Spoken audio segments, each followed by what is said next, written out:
All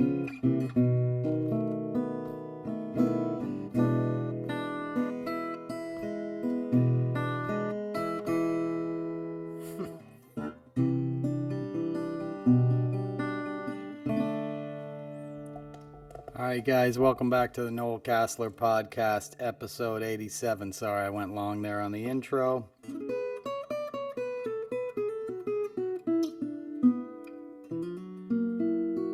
Some of you guys know how I feel about this guitar. I just put new strings on her yesterday for Christmas. This is my 65 LG, my trusty bus guitar that every member of Crosby, Stills, and Nash wrote or played on, and who's bragging? But anyway, sorry I went long.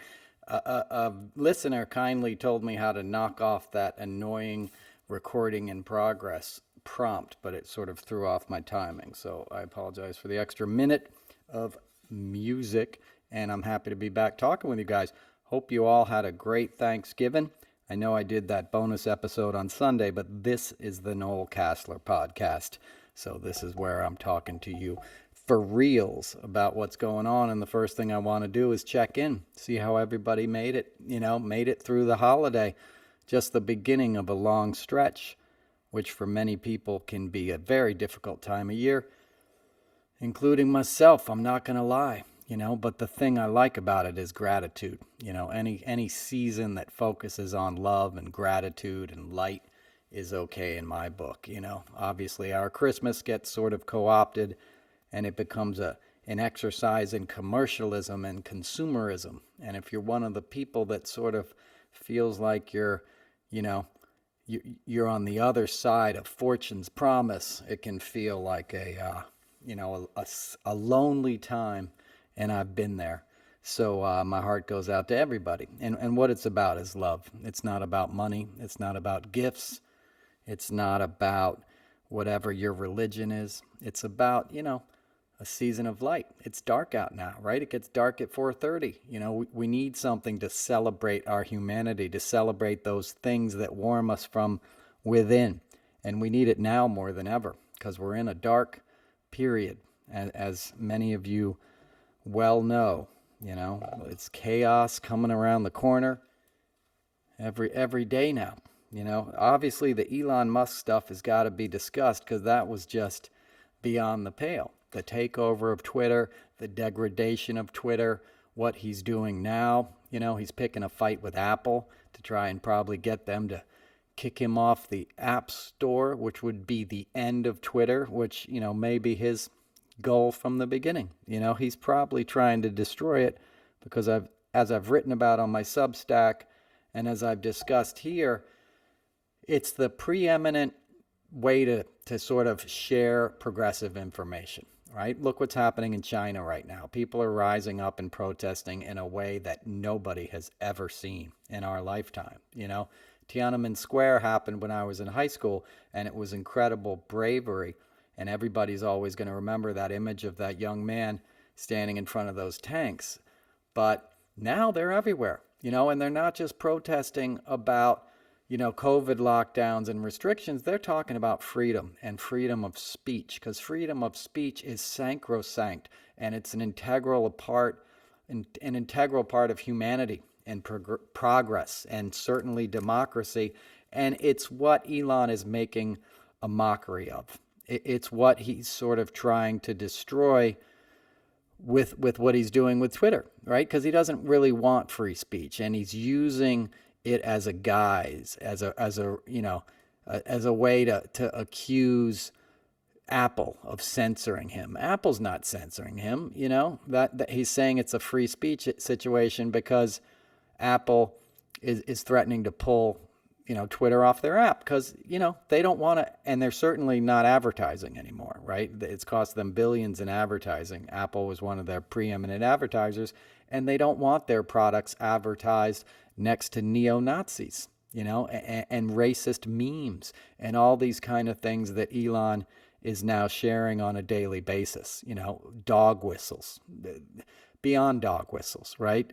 Actual Nazi propaganda. He shared this frog symbol, which is an alt-right symbol that the ADL, the Anti-Defamation League, has listed as something that white nationalists and anti-Semitic idiots share. And Elon's not just trolling people because he's an idiot and an asshole, and he's both of those things. Let's be real. He's not a genius. He lied about his, you know, his degree in physics and all this stuff. He's a bullshitter. He's like Trump. He's a rich kid from South Africa whose family made a lot of money off of emerald mines, and his dad is a complete psychopath who married his stepdaughter and had kids with her.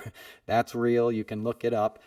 Elon kind of made the rounds, went to Canada, went to Penn, saw there was a lot of smart people around and sort of inveigled his way into their world, fell in with the rich guys in Silicon Valley, Peter Thiel and the PayPal founders, backed that, became an early partner in that and made a fortune. And then went and took the company Tesla, which was founded by two other guys, bought them out, took over the company, forced them out, and then claimed credit as if he was the genius, that invented electric automobiles.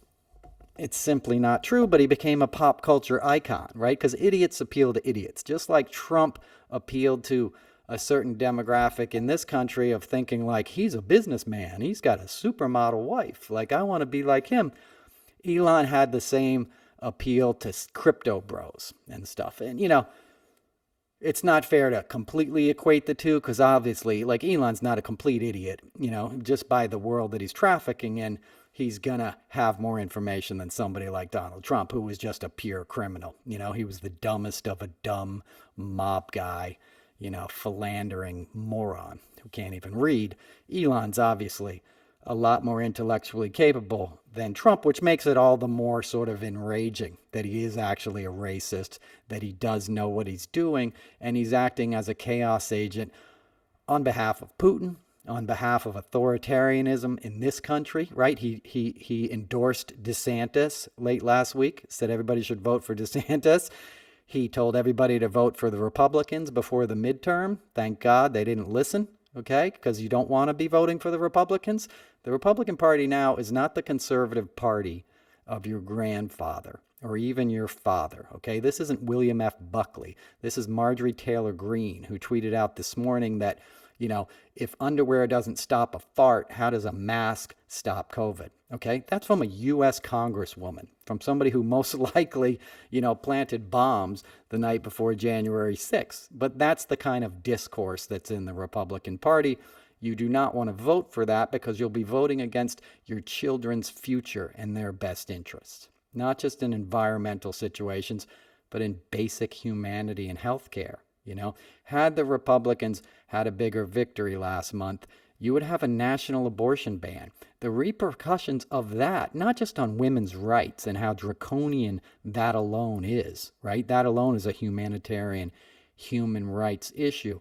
But just think of the societal impact of having abortion be illegal in all 50 states and the chaos that would ensue and the damaged homes and broken lives, that would stem from all these young girls and women being forced to carry to term babies that they weren't ready to have, in a country that already does not take care of its own, that already has children drinking out of lead pipes, in far too many cities, that has school lunch programs that have been cut, that has all the sort of mean-spirited cruelty as the point, GOP, red state, southern state, cruelty and insanity that already exists. Think of a national mandate on top of that and what it would look like. Okay, it would be dystopian. It would be Armageddon. That's not hyperbole. That's reality. Okay, so that's what Elon was trying to push everybody to shepherd all his crypto boys towards. And that's what Trump's running on, right? Right? Trump knows he has to out extreme DeSantis at this point. That's why he had Kanye West, during Thanksgiving week, during the Thanksgiving holiday, sit down at his table and break bread with Nick Fuentes, an anti-Semitic troll who he completely knew who he was because Nick was an organizer of Stop the Steal rallies. He's got a verified account on Truth Social, Trump's platform. he's a big figure in that world of scumbags. He's a Ben Shapiro. He's a protege of sort of that Steve Bannon, Roger Stone, alt-right white supremacist world. Trump had him there. They talked, they ate turkey, and then Trump said, I like this guy. He gets me, right? Because Nick was telling Trump to go DEFCON 4, which was Kanye's tweet. I'm going DEFCON 4 on Jewish people, right? This is insane. This is a race to the bottom, and this isn't something to overlook. This is something I don't want to say to be afraid of, but be very wary of. We have to be brave because we're sort of going into battle against these forces, and we have to break down what exactly is going on here. Who stands to benefit the most from this sort of authoritarian takeover and these anti-democratic overtures, right? The chaos agents. They benefit. The billionaire ones like Elon Musk certainly benefit.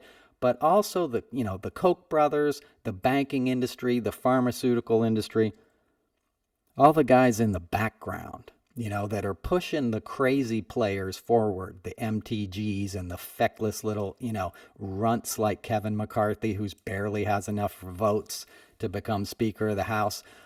Those guys are all being micromanaged by larger, more nefarious interests, okay? Elon Musk, right? He keeps tweeting. He was tweeting when he took over Twitter about should Ukraine just cede part of its sovereign territory to Russia and have the war be over? Let's do a poll. And he did one of his stupid online polls about it. The same kind of online poll that allowed him and gave him cover and excuse to let Trump on there. Those polls aren't real. They're rigged. They're full of bots, that swarm and give him the result he desires and makes it look like it's free speech. It's not free speech. He's shutting down free speech, right? He kicked my friend Kathy Griffin off right away for satire, for mocking him, and his megalomania on our communication platform. And now he's making life chaotic on a daily basis, right? He tweeted out a picture of guns on his bedside table. Yeah, one was a replica, one was a video game gun, but they still look like serious weapons. And he's a privileged white guy, so he can say that's cute. What do you think that gun in the hands of a young black guy would end up, causing if he were to walk around town carrying that thing, right? We all remember Tamir Rice and what happened to him, right? In Cleveland or Ohio somewhere. So, it's such a snarky bitch move to begin with. And when you put that on top of the fact that we had 2 mass shootings that captured the national psyche last week. We had more than 2, sadly. We had multiple, and you don't even hear about most of them anymore. But the bigger, more heinous ones capture our attention for a moment. And we had the Club Q shooting. We had the shooting at the Walmart in Virginia. We had families sit down to their Thanksgiving table without their children and loved ones present, still in the shock and horror and aftermath of something that should never happen. That when it happened in other Western nations, they shut it down right away, right? Happened in Australia, shut it down. Happened in England, shut it down. Happened in New Zealand, shut it down. Because they're real men, they're real people. They care about humanity. But the United States is full of toxically masculine little dolts and geeks like Elon Musk who think it's cute to trigger people, to own the libs, the F your feelings crowd. This is what I wrote about in Substack today. It's like that kind of snark appeals to broken men. It appeals to people who haven't done work on themselves.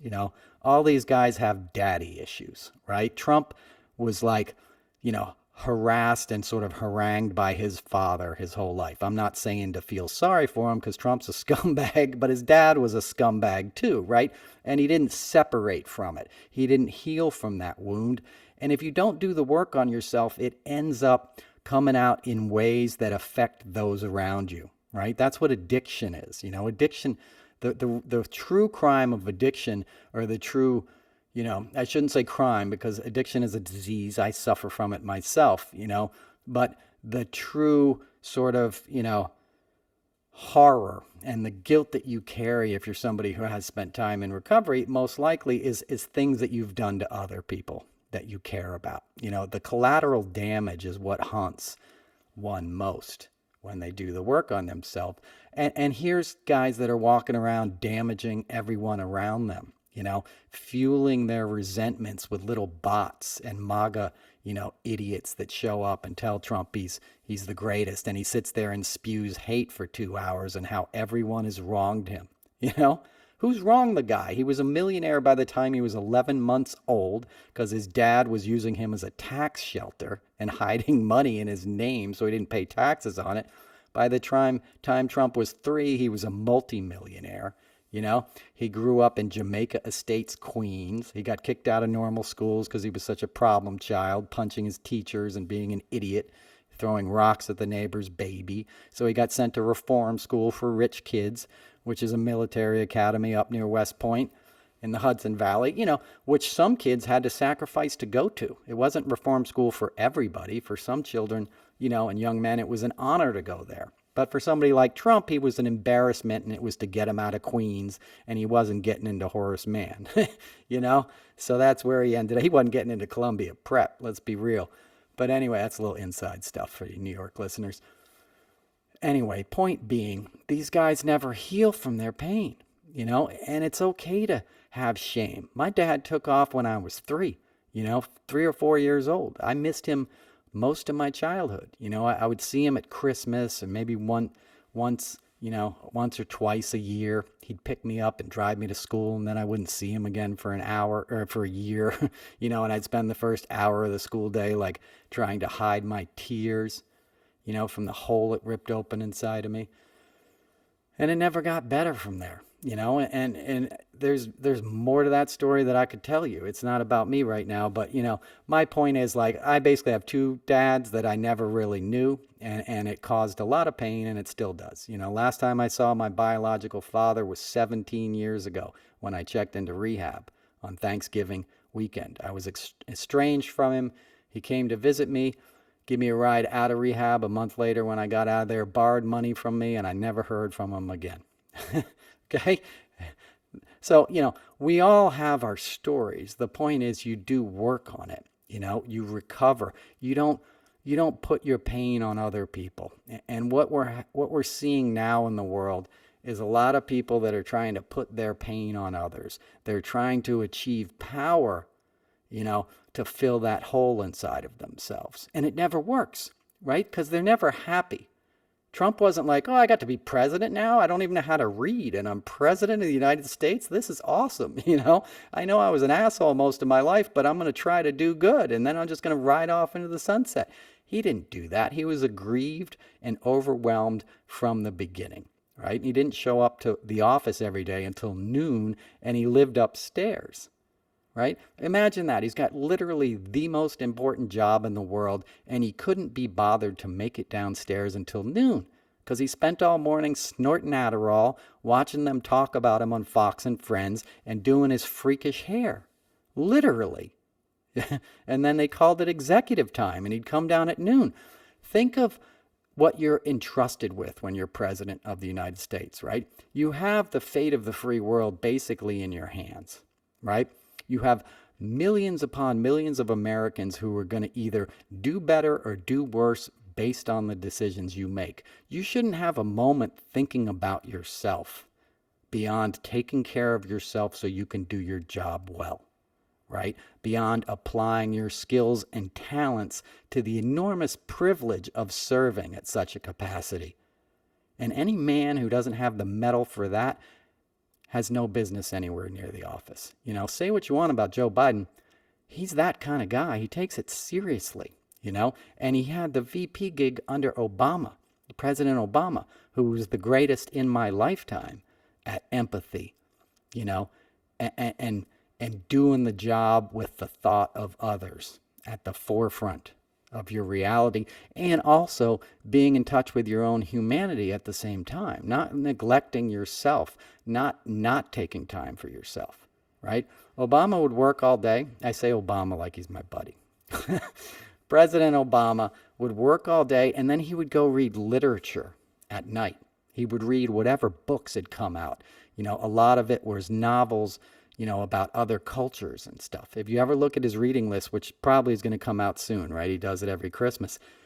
you're like, this is a man, like this is an intellectual. And it's not all super historical tomes and academic stuff. It's culture, it's life, it's other people's stories, you know. And why did he do that? So he could learn about the world around him and affect change better, you know. So he wasn't just thinking about his own point of view and his own perspective.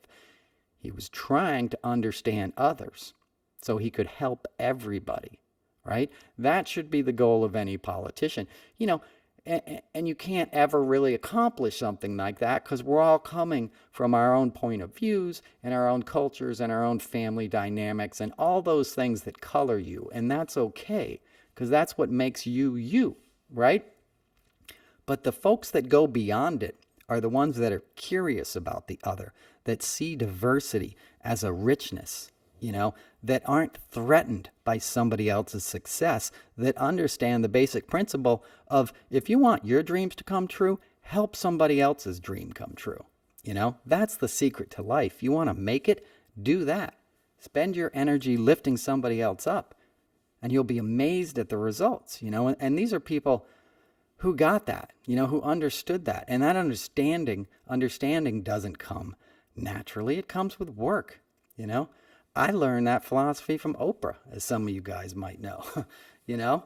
And, you know, I want you to think about that in context of what guys like Elon Musk are doing or what Trump is doing. You know, Trump right now is like, who can help me hate more so the bad guys like me again? Because he's a bad guy. He doesn't care. He just wants to stay out of jail. He doesn't want to be president again. He hated it. You know, he wants to be down in South Florida swinging a golf club and getting jerked off by his, like, you know, Trumpettes at night. Sorry. You know, that's reality. He wants to get high. He doesn't want people peering over his shoulders. You know, he doesn't want to be president. He doesn't want to go to jail. And he's scared to death of Jack Smith, the new special prosecutor, as he should be. Because Trump left a lot of crumbs, right? He wasn't a master criminal, this guy. He was sloppy and stupid, and nobody really had the balls to take him down because they were hoping he would just go away and they wouldn't have to pull all the others that were entangled with him down as well. That's why the banking industry allowed him to exist in New York City when they knew he was cooking the books. You know, they gave him every break in the world to sort of exist in a society that was geared towards not holding a man like Trump accountable. You know, the whole country is designed to let a guy like Trump get away with being Trump. And he basically pushed it so far that nobody can take it anymore, that you have to sort of take him down. You know, and hopefully we finally will get that with the special prosecutor. I know we're all frustrated. I've talked about that ad nauseum, but I just have to be hopeful, especially, you know, the guy was filing stuff on Thanksgiving. He's working from Den Haag or something. He's not even in the United States, you know. So like he's over by the Hague and all that stuff. Like I think he's injured, you know. He's convalescing and doing all this work at the same time, which is probably Trump's worst nightmare because the guy's brilliant and he's going to uncover every rock and he's going to have Trump dead to rights, and that's why Trump's tweeting about it, right? But the most important thing to think about here is, you know, it's easy to focus on Trump and he's a bad guy and he needs to go down and we need to see that happen. But what Trump was selling, what these others are selling, what has metastasized in the GOP is very popular in red state America. And by red state America, I'll include where I am, an hour north of the city. You know, I see it every day and I see it everywhere. This stuff is playing, right? It's playing in Peoria, so to speak, the white supremacy, you know, the anti-Semitism that's now mainstream in America. I can't imagine that this is happening in my lifetime. The kind of stuff I see on a daily basis in, you know, in elevated positions boggles the mind. When I was a child, it was all about learning about the Holocaust and remembrance. You know, I was a kid in the 70s, right? So we're, you know, 30 years out of the war, essentially 40 years at that point, pretty much, right? So it was kind of recent history. It's still recent history, you know? It's recent enough that nobody should be having dinner with Holocaust deniers, you know? I had a babysitter when I was a child, and she was the mother of my mom's best friend, who was a gay man that was around a lot in my life, and like an uncle, and go to Boy Scout meetings with me. And his mom had survived a concentration camp. She was a Jewish woman. She survived a camp. She was a child in the camp, and her job was cleaning up these rooms where people had been murdered, you know, mopping up the brains and the blood, horrific kind of stuff. And, survived it and came to the U.S. and started a family. But she would babysit me as a kid. And I remember one time we were in a laundromat, and this is back when not everybody had a laundry machine in their house, and I mean, they still don't. But anyway, we were at the laundromat one day, and a car backfired outside, and she, subconsciously, it scared her to the point and brought back the memories. God knows what those memories were, but it sounded like a gunshot, and she soiled herself, and we had to, rush out of there real quick. She was embarrassed, and I remember seeing the embarrassment and the shock and the horror on this woman's face, who was an old woman at this point, at least to my, childhood eyes, 50s, 60s or something. And, probably younger than that if you do the math. This had been in the 1970s. But anyway, I just remember seeing that pain, and it had to be explained to me later in that day what had happened by my mom, and, that's humanity. That's what happens. The people that survive carry scars and wounds that never really heal. You learn to live with, but they don't heal. Horrors like that are beyond the pale, right? And they're not something to joke around with for some little cyber bro, to make memes about, or some comedian to repeat anti-Semitic tropes on SNL because all his little buddies are going to think it's funny, Jews don't run Hollywood. Yeah, there's a lot of Jewish people in Hollywood because they got kicked out of New York when the film industry began. So they went up there and set up shop, and they're smart, creative people. So they made a great success of it, and it benefited the entire world and became almost the greatest export of American culture. That's why the Nazis tried to co-opt it, at the beginning of World War II. So, which is a whole nother episode, right? And I think Rachel Maddow's doing a podcast on Nazis in our Senate. So anti-Semitism has always been here. We haven't always been the good guys, which we should all be very conscious of, right? We finally joined World War II, and we won that war, not alone. A lot of other nations fought alongside us. If you listen to American culture, you wouldn't even know, like, there was Canadians and Australians and all these other guys. But anyway, that's a digression. We certainly did the heavy lifting, and the war certainly wouldn't have been won without the bravery and the industry of America.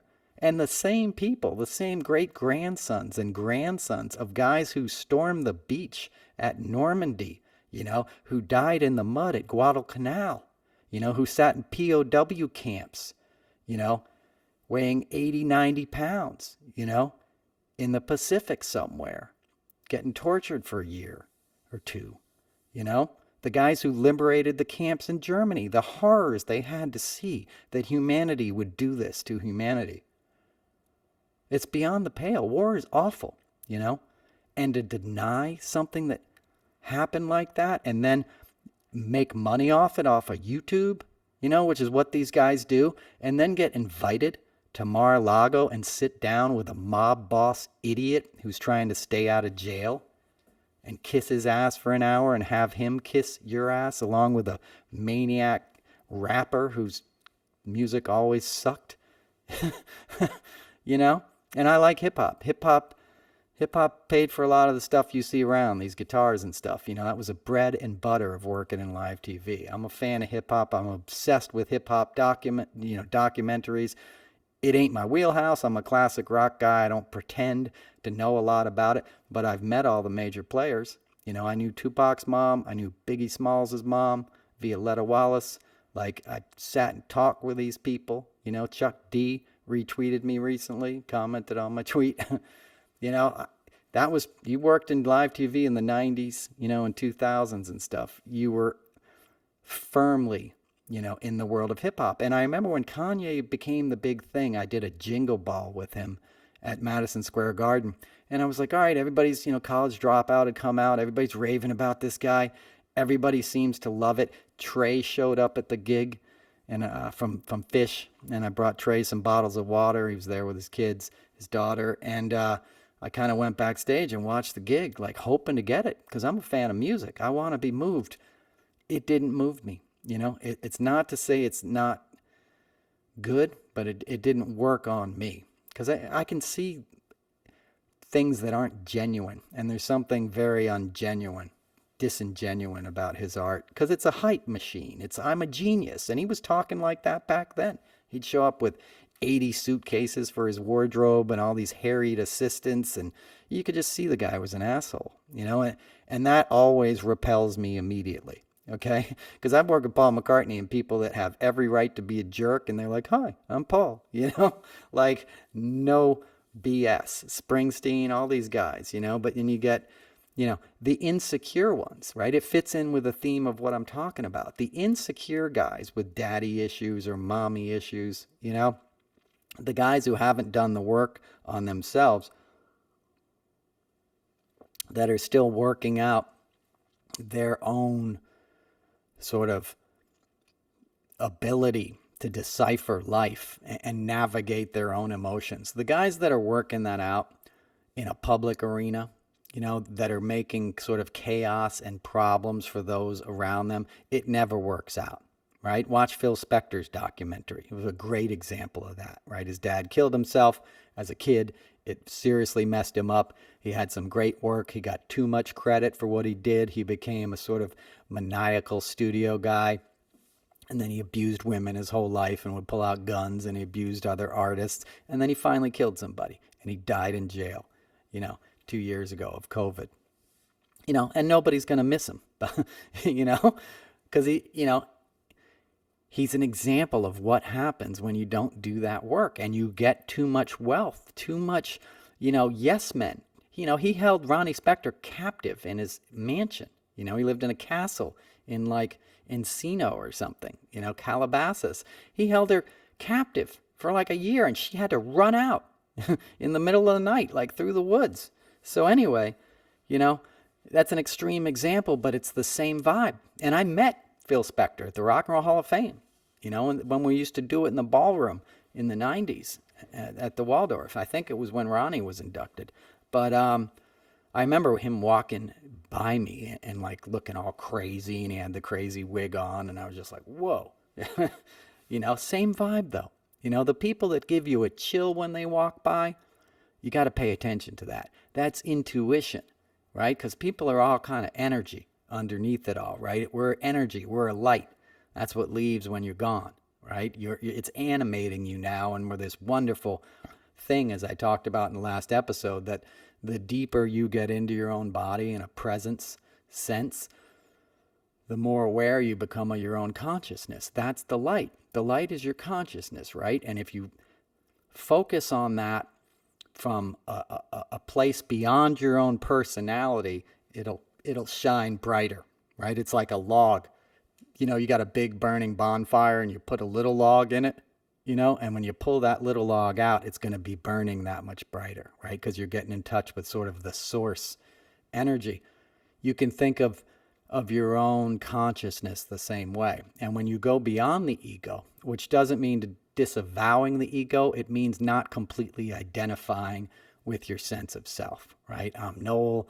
It's cold in my house today. My hair keeps falling in my eyes, like whatever things are about me, right? The bigger picture is beyond me. Something's observing that, right? At the same time I just said that to you right now, there's something larger than me that is aware of myself, right? And that's the area you want to put your focus if you can. That's what meditation is, right? Focusing on the breath, focusing on something or an object or your body, so your mind chatter, kind of ceases for a moment. If you're like me, it's never really going to shut off, and it's a tool. It's a muscle, right? You need it, but a brain is an overworked muscle, The rest of my body, not overworked, right? Nobody's going to accuse me of overworking the rest of my muscles, though I had glistening, beautiful abs when I used to do hot yoga in my late 30s. I promise you, it was a sight to behold. But and that period ended. You know, you get into your 40s and you got a habit for ice cream. It goes away. But my point is, I'm not overworking these other muscles, but I'm overworking my brain. Not that I'm thinking too hard or I'm too smart. It's just there's too much chatter, and that's not what it was designed for. You know, having mental discipline means sort of getting out of your own way sometimes, giving your mind a chance to rest, right? That's why we use drugs and alcohol, and sometimes that'll work. You know, it'll work for a minute. If you're somebody like me, it never works for long and it causes more problems than it cures, you know. But some people, that's what a glass of wine or a hit of a joint does, and more power to you. But you can go beyond that, and you can do it even without the substances, or the substances can help you get there. That's not for me to judge. But my point is, you get into that zone, right? What stuff we talk about in music, you know, you just get inspired and the music begins to play you, right? And there's thinking, you're using your brain, right? You're using the mechanics of your hands, you know, to get this sound out into the world. But sometimes it carries you away, and it reveals to you something bigger than yourself, something you couldn't even achieve on your own, you know, borrowed courage in a way, right? Borrowed inspiration, because it's coming from a place beyond, right? That's why everybody loves the Beatles, right? Because the Beatles were like four dudes in Liverpool, you know, that like heard rock and roll and was like, oh, this is awesome. Let's try playing this, you know, and played it every night, you know, to the point they got good enough to be a bar band, and they played over in Hamburg, you know, 3 sets a night for a year, became tight as hell, right? Still doing covers, still doing American music, right? All the greats in America, Little Richard, you know, who's the first great singer in rock and roll, you know, Carl Perkins, big, you know, John Lennon, big influence. Carl Perkins is a badass, you know, the Killer, who just passed away. I told you that story, you know, all these guys, right? But then, you know, blues, you know, that's more the Stones, were more like, you know, Muddy Waters. But anyway, they heard all this stuff. And then at a certain point, you know, George Martin was like, you guys got to start writing your own songs. Like, unless you write your own songs, we're not going to make any money, you know, because all the money's in publishing, you know.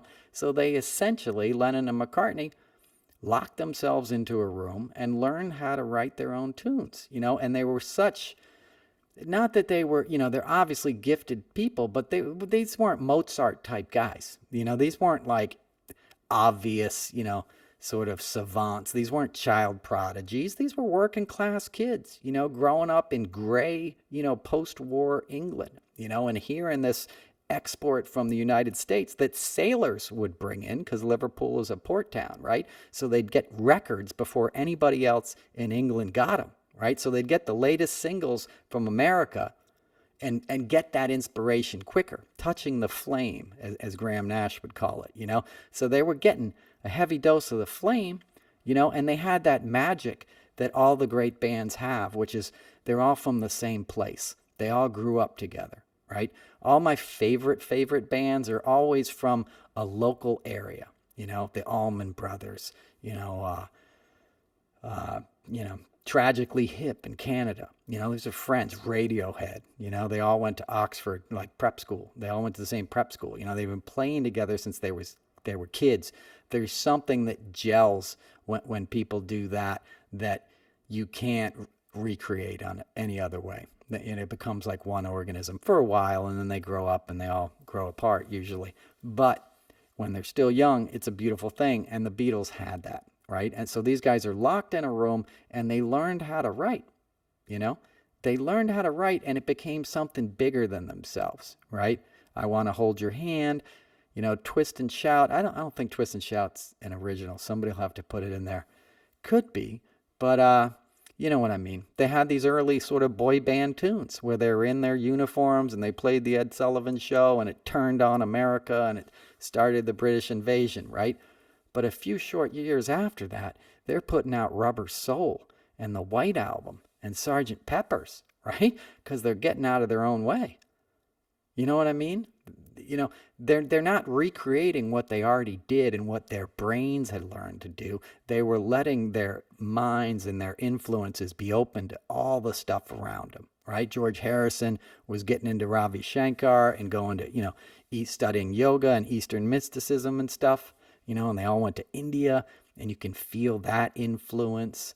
You can feel sort of like the folkier influence. You can see Dylan's influence on them, right? Because Dylan met the Beatles early on, and it was like, oh, it doesn't have to be I want to hold your hand.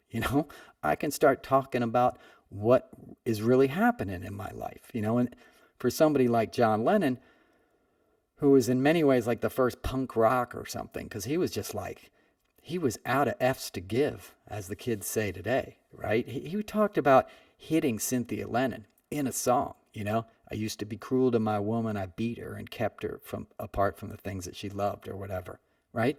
That's a crazy thing to admit and put in a pop song, when you're the biggest band in the world. Think of somebody doing that today and their agent being like, yeah, I think we should tell everybody that, you're a domestic abuser. Like, I think that's a good business plan. But he didn't care that it was a good business plan. He was trying to show his growth as a human being through his art. And what was the effect of that? It got the rest of the world to be like, you know what? I'm fucked up too. Like, maybe I should look at myself. Maybe this music is bigger than something we just dance to and make out. Maybe it can become a therapy. Maybe we can grow. Maybe there's work to do, and we can use this medium, to make the world a better place. And it happened to coincide with all this chaos in America and in the world, right? You had the Vietnam War by the late 60s. You had all the civil unrest, from the civil rights movement, so genuine, happened for a reason. When you assassinate Martin Luther King, you had all this stuff happening, and the music was reflecting it, right? And it was a threat to the same right-wing establishment in the same way that things like Twitter are a threat today. The FBI had a dossier, on John Lennon, right? And that inspiration thing, I'm trying to think of the head of the FBI back then, the guy who founded COINTELPRO and would dress up like ladies. They named the FBI building about him, or after him, right? In D.C. The same building that Trump blocked. They were going to sell and tear down that building and build a hotel that was going to be a competitor of Trump's hotel in D.C. And he had the GAO block the sale of that hotel, which as president, which alone would have been enough of a scandal for another president in his term. That would have been a black mark forever. And it's one of the hundreds of things that guy did and got away with. But I'm digressing. Let's get back to the Beatles. So think of McCartney writing Let It Be, right? If I have the story correct, he sort of came to him in a dream kind of thing. He woke up, went to the piano. It was like he was having a dream about his mom who had passed away, right? Mother Mary comes to me speaking words of wisdom. Let it be, right? When I find myself in times of trouble, let it be, right? Let life alone, let it happen. It doesn't mean don't take action. It means be still. Let it be. Acceptance, radical acceptance, as we said last week, right? Accept the present moment. Go deeply into the present moment. Go deeply into your own being. And then you're going to react from a place that will affect change. Even if you're scared and confused, the next action will sort of come to you if you tune into that intuition, if you tune into that sort of higher power, right? And that's what that song is. It's like a modern day gospel, right? It reminds you that all is not bad, that there is comfort, that there are angels around us, that there is a way to get through this life that can be dark and sad and hard, right? And we learn that stuff from art. We learn that stuff from the humanities. I'm going to have a sip of water. Right? We learn that stuff by learning from each other, by communicating with each other. And that's what they're going after. That's what Elon is trying to shut down. That's what Trump is trying to sort of shut down, right? They're trying to clamp down on any sort of progressivism and pushback on their fascism, because they know if we all sort of go away and, we're all just kumbayaing on some other website, that they're going to have one. They're there to mess with us as trolls and push us off that site. And it's frustrating as hell, and I get it. And I'm not telling you to stay on Twitter. It is pretty unusable at this point, but you can still put stuff out there. And for somebody like me, I put the podcast out there, people are going to hear it, right? I got 400,000 followers on Twitter. I haven't posted on any of the other sites. The Mastodon site kicked me off as soon as I set up an account. I never posted once, right? So these other things, my point is, these other things are not alternatives to Twitter. We might be kidding ourselves and thinking they are, and someday they may be, but in terms of reach and scope, we're years away from any other platform having the same, efficacy as Twitter does in disseminating information. And they know that, right? That's worth $44 billion to a guy who doesn't want to pay taxes, who's the richest man in the world, who doesn't want any pushback on the environmental abuses of SpaceX, right? That's worth an investment, from Putin, who's losing a war, that was an illegal, unfunded war and an invasion of Ukraine, and he's getting his ass kicked, and he knows that his soldiers went in and committed a bunch of war crimes and tortured people. He doesn't want that spreading around Twitter, as it easily would be disseminated without the demise of it. No, you don't hear about it. Think about how often you hear you hear about Ukraine on Twitter these days, or even in the mainstream media, which is also, in some ways working in concert with this movement. And that's not to say, like, all the excellent reporters out there, of which there are many, even on your mainstream media, these people care, Don't kid yourself that Nicole Wallace and Joy Reid and who's the Rachel Maddow, you know what I mean? Lawrence O'Donnell, like, these guys deeply care about stuff. But, they're owned by parent companies. They're owned by corporations that didn't dig deep into Trump the first time, even though it was common knowledge in New York City. And they're not really digging deep into it now, and I'll tell you why. Because the outrage provides a lot of clickable content, right? If you look at what everyone's talking about in the last few days, it's all about, like, can you believe Trump, doesn't disavow his dinner with a white supremacist? Yeah, I can believe it. The first time he got sued by the Justice Department was 1973. He and his father got sued because they would put a big C on any rental application that happened to belong to a black family, and then they wouldn't rent him an apartment, right? He was sued in 1973 from the Justice Department for that, and they paid a fine, and he re-sued and did all his legal BS that he's always done to hide behind, right? Then he used, the N-word on Celebrity Apprentice, as I've talked about and heard him say. Former contestants, Kwame Jackson, knows he called him the M-word. He didn't pick Holly Robinson Pete. I've told you guys that story. He said they want me to pick the N-word, and he chose Bret Michaels instead. A guy who could barely stand up, let alone function as a corporate officer, which was supposed to be the point of the show. And he was presented with somebody like Holly Robinson Pete, who in all my time, which was 6 seasons of that show, was easily the smartest, most impressive person that he ever had on that show. If you were a corporate officer, you would have tripped over yourself to hire this woman, and Trump refused to make her the winner, and he chose this dude from Poison. So no offense to Poison. I've told that story before. I worked with them on the Tony Awards when he didn't come to sound check, and a big scrim came down on his head, knocked him out, gave him brain damage. It happens. It's rock and roll. It's not the guy you hire to run your company.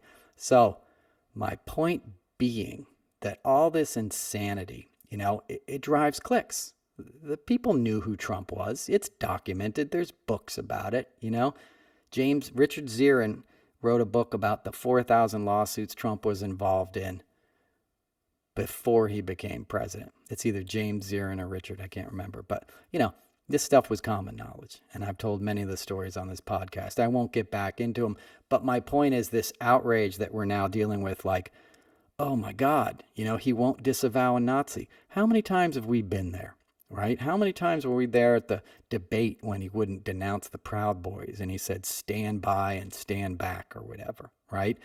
How many times were we there in Charlottesville when he said there's good people on both sides? And by the way, Nick Fuentes was at Charlottesville. He was one of the organizers of January 6th, which was organized by white supremacists. And that's the ultimate point I want to make, is that Trump goes away. That's a good thing for humanity, but it doesn't all go away. Just like Nazism hasn't gone away with the death of Hitler, right? People are still collecting swastikas and thinking it's cool and dressing up that way and wanting to be neo-Nazis, right? Because the idea and the way it infiltrates ignorance, especially race-based ignorance, it's hard to eradicate. You only eradicate it with light and love, and broken men fear that, right? People that are broken are looking for a reason for their hardships. I'm this way because you made me feel this way, and I'm going to get revenge on you, and then everything's going to be better. And it never is. It doesn't work. It just causes more suffering, right? Violence begets violence. Curse on the house of Atreus. If you know your Greeks, I played Agamemnon once in drama school. But anyway, now I'm thinking about Clytemnestra, and, I'm digressing here, but you get my point, okay? It doesn't work. The only thing that really works is taking responsibility for your own actions, becoming humble, and figuring out a way to serve your fellow man. And that doesn't mean everybody has to go, work in a soup kitchen or give away all their possessions. It means you got to get right with yourself, take care of your family, and live an honest life. Strive towards honesty. Nobody's telling the truth all the time. Everybody's got their secrets and their shame, right? But ultimately, there's really nothing to be ashamed of beyond not doing the work that would allow you to use this lifetime to be the best version of yourself you can be. And that doesn't mean being a billionaire and driving a big mega yacht, that's polluting the planet. It means having the ability to make somebody else smile, to alleviate somebody else's burden, to find gratitude in your own life for the things you already have, because then you realize you have enough, right? That was the blessing of my childhood, and I had hardships I had a childhood that wasn't all terrible. Nothing is black and white. And if you hear me tell the story, I often tell the kind of sad parts, and there's a lot of them. But there's also a lot of blessings. There was a lot of blue skies and sunny days and beaches and art and culture and things I got exposed to that I know a lot of my classmates and peers didn't. I got it at an early age. And the best thing I got was an ability to feel gratitude for what I had. And it wasn't all the time. I spent a lot of nights crying myself to sleep as a kid, right? But I spent a lot of days smiling. I always had an intuition, that something bigger than myself was looking out for me, and that the world was a wonderful place. I've told that story of going out of my house. It was in Crofton, Maryland. I lived as a kid, and there was a little creek by a street nearby, and I remember seeing salamanders in that creek and these little like orange dots on them or whatever, and being like, this is amazing. Like, this stuff is just walking around in the world. Why am I playing with Matchbox cars and all this man-made crap? And this is free, This is just out here to enjoy. Birds and squirrels and grass and flowers, The essence of being alive, Cool, clean air, Like, this is a privilege, man. This is a miracle. If you study Buddhism, do you know how hard it is to have a human birth? If you listen to Buddhism, like how many cycles your soul has to go through before it manifests in this body and this being, where you can affect change and inspire others, but it's up to you, right? That's what free will is. You can do good or bad. You can pick up a paintbrush or pick up a gun. You can inspire a life and you can take a life, And if you're not checking in with yourself, if you're not making, right with yourself, and the world around you, you can get twisted up. And you can get especially twisted up in our culture right now, where you have a political party in the GOP that's basically encouraging you to be the worst version of yourself, right? That's what we're doing. We're a few weeks away from Christmas, right? What are we going to see on Twitter, in the next few days? We're going to see all the Christmas cards from the GOP folks posing with their AR-15s in front of their Christmas tree with their little kids holding guns, people like Thomas Massey and Lauren Boebert, who did it last year. They're going to do it again because they think it's cool and funny to show those symbols of hate, of violence. You think Jesus would be holding an AR-15? We saw how they reacted to the Club Q shooting. Trump's lawyer, Jenna Ellis, said all the victims were burning in hell because they weren't real Christians. That's not a religion.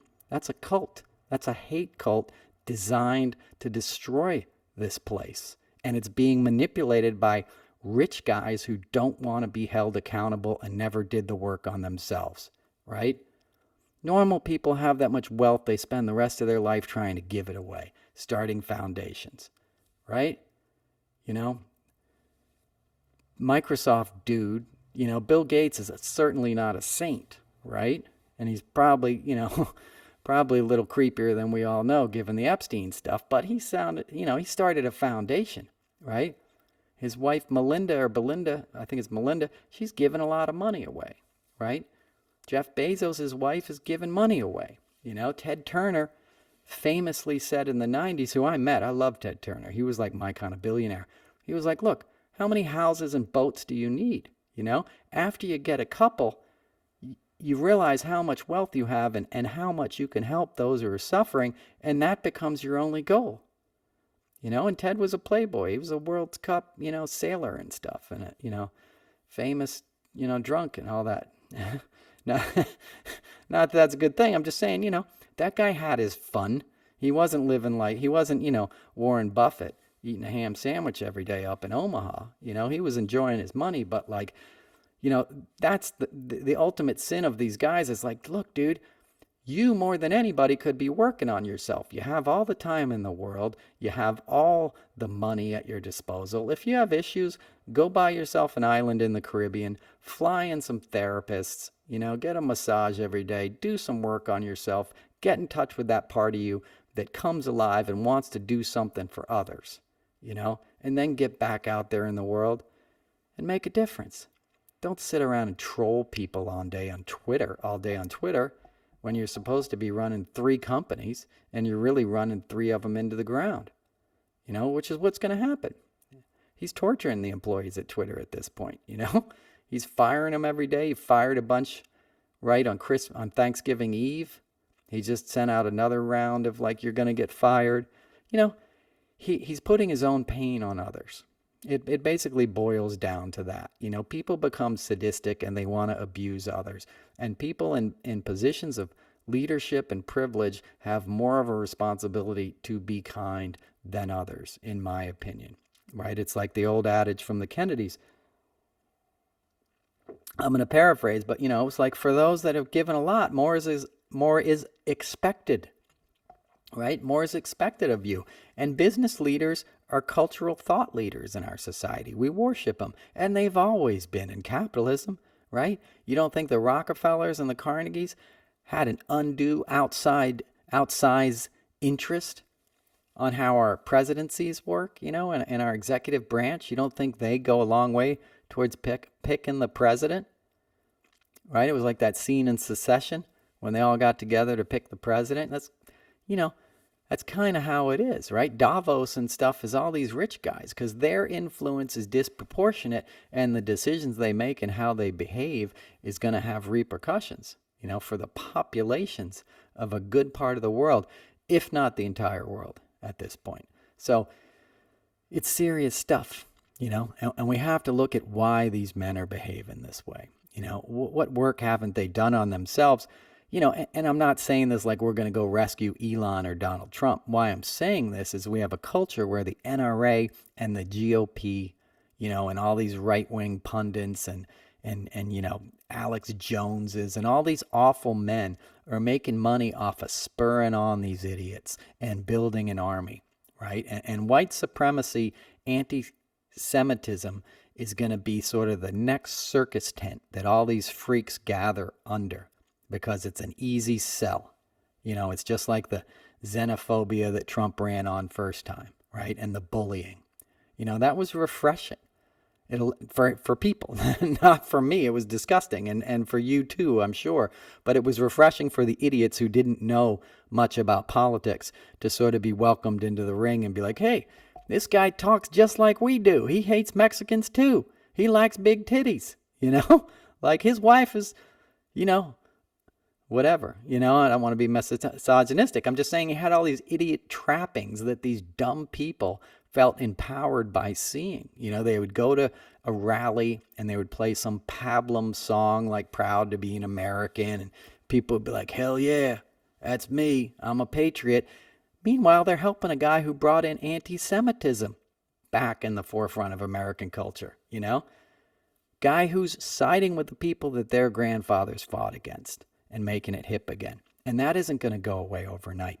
That's here, and that's what we have to eradicate. That's where we need to now step up and knock it down. Silence is complicity. Don't be silent. If you hear anything about it, say something in that moment. Push back. Don't let these tropes get circulated because they've been around forever. And they don't go away, and they affect the host like a cancer, and they lead to all kinds of problems, which shut us all off from progress, okay? If you think it's just that group of people, it's not my own, it's not going to affect me, you're completely wrong, and that's the lesson of history, is that egoic, brain, addled idiots, damaged guys can do a lot of, harm in this world. You lost over 100 million people in the 20th century from various wars, from guys like Pol Pot and guys like Stalin and guys like Hitler and guys like Franco and guys like Mussolini, right? The list goes on. So you have to think about that, how much effect one bad actor can have on the world. And we've never been in the position we're in now, where ideas can travel around the world in a matter of minutes or seconds. Elon Musk has 114 million followers or 113 million followers. Most of them are bots, but say half of them aren't, That's 60 million people that are seeing an anti-Semitic trope, and a lot of kids see that, and by kids I mean like teenagers, dumbass, knuckleheaded boys who think it's cute and funny. They don't even really understand what it means, and they'll repeat it in classrooms, And I've done dumb stuff like that. When you're a kid, you don't always have the best perspective, and you're dealing with peer pressure, and you're trying to, make your buddies think you're tough and cool. And that's a lot of the vibe that these guys are doing, right? It's a lack of empathy, right? That's their whole thing, like liberal tears, cry more, soy boy. Those are all the insults I get. They're trying to act like they don't have feelings, right? That's what damaged people do, because they're afraid of their own feelings. So they get together and they become sort of snarky. We don't care. We're tough guys. Ha ha. Look at these people crying. That's it. That's the crux of Trump syndrome. That's Elon Musk, and that stuff sells. It's junk food, man. It's full of salt and fat, and you take a bite, you want another bite. And that's what they're doing. They're handing around this bag of potato chips, in fascism flavor, and it has to stop. I don't want to be talking about it, but I'm not going to stop talking about it. I'm not going to look away, and I know you're not either. So I wanted to check in today and just sort of address that, because the things are moving fast over there on Twitter with this kind of stuff. And it's like, we need to nip it in the bud. The national conversation is about this dinner, at Mar-a-Lago, because it is beyond the pale. And I'll finish that point if I didn't clearly. mainstream media could run with that two ways. They're running with it in the way that says, "Oh my God, can you believe he didn't denounce it? And now Kevin McCarthy won't denounce it." And none of these guys are going to denounce it, right? It's their brand. They can't risk alienating the racists and anti-Semites that support them, right? But the other way to run that is for mainstream media to be like, hey, we already know this. This should come as no surprise. The guy is clearly anti-Semitic. Here's 50 quotes that prove that. Here's 50 quotes that prove he's a racist. Here's his record. That's the other way to run this story, but they're not. They're running it, in the way that's going to generate the most outrage. And we already lived through that outrage. We already did 4 years of this with him as president, and we just added on another 2. And we got real world problems right now, and we're building back from a very dark period. And this is their attempt to, to sort of like stymie that progress, and it's got to stop. So we're going to do it together. I know that's heavy and it's a lot, but I love you guys. I love that you're reading the Substack. I put some work into those things, so feel free to keep digging in on that. It's free to sign up. It's no money. It's a great way to support the podcast. If you do want to subscribe, it's $12 a month. And I'm putting like 3 or 4 a week out, I think, on average. So I won't loosen up on that, and I take it pretty seriously. So that's about it. I appreciate you listening. I got to see my boys Zebra on Friday night, and I was talking about my dad. I had I don't have much of a relationship with my father anymore, but I had a relationship with him, and he was a photographer, and he lived in Woodstock a lot when I was a kid. And when I moved into Westchester to live with my grandparents when I was about 14, my mom couldn't take care of me anymore, as some of you guys know, and I moved in with my grandparents, but I would get to go visit my dad sometimes on the weekends up in Woodstock. And one weekend I went up there, and he said, "Hey, there's this new band that I heard on WPDH, which is a local radio station in Poughkeepsie, New York." And he said, "They're called Zebra, and they kind of sound like Zeppelin. It's a power trio, and I bought tickets. We're going to go see him tonight." So I didn't really know what to expect. I was psyched because I was into music, and, I'd seen like the Grateful Dead once before that, and, Jackson and the Eagles in the 70s, but I didn't have a lot of concerts under my belt, like, that were my own sort of type of music, and so here was this young new band, and this is probably around 1985, and they came out. It was the Mid-Hudson Civic, no, it was UPAC, Ulster Performing Arts Center, right? And they came out, and their first album had just come out, which is a classic. And they came out and just rocked, man. They were just like so great on their instruments. They were a power trio. They're kind of like Rush. Like they were just complete, prodigies with great songwriting, and this great looking lead singer, could sing really well and look cool. And they all looked cool and had on these like cool outfits they made for the gig. They don't wear, this is the 80s. They were like, it almost looked like Miami Vice era, like white tailored suits and shit. But they completely rocked, and I was like, this is my band. These are my guys, I went back and bought the T-shirt, and it was the famous Zebra, chess piece on the thing, on a jersey, and wore it. And that was my band in junior high school, and I went to see him a lot with my dad. And my dad would bring his fancy camera, and I would take pictures of him from the audience, and then he would print them out, and I would put him up in my room, when I lived with my grandparents. And so I saw him on Friday night in Peekskill, New York, which is where my grandmother opened a homeless shelter in the 80s. And I saw him in a theater that my grandmother would do benefit concerts to raise money for the shelter with the great Doc Watson, great bluegrass guitar player. And it's the same theater I saw George Carlin in. And then I got to go back and see my boys in Zebra this weekend, and I went backstage and hung out with them, and it was a great concert. And they paid tribute to a guy named Mark Hitt, who is a local legend, just a wonderful guitar player who taught a bunch of people in the New York area.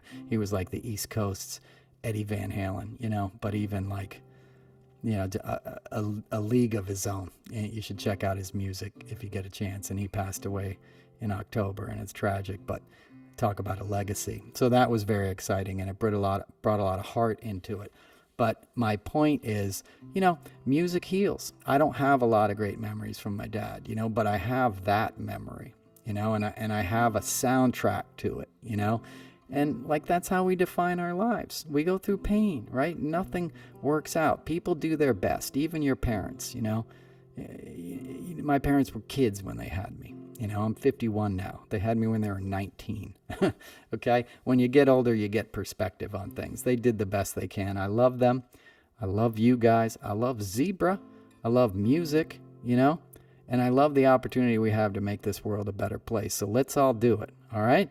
So that's episode 87 of the Noel Casler podcast. You can find me at noelcasler.com, on Twitter. Oh, guitar's out of tune. Brand new strings. Anyway, you know where to find me. Check out my Substack. Check out a t-shirt if you want. They're on sale. They make good gifts. They're silk screened, high quality cotton. These aren't just like, whatever things I ordered off the internet. These are made by a company that makes concert shirts, and the logo is designed by a guy who did Pearl Jam designs, and, very great graphic artist. It's a pretty cool logo. You guys have seen it. So they're high quality t-shirts. They're a bit pricey, but they're worth it, and they support the the podcast and all the other stuff. So anyway, enough of a sales pitch. Do not feel obligated to buy one. Trust me. But I do appreciate you listening. I appreciate the support. Until next week, take care of yourselves. I'll try to do these more frequently. I know I was taking some time between episodes. I'll try to get them on more regular. Have a great week. Talk to you next week. Peace.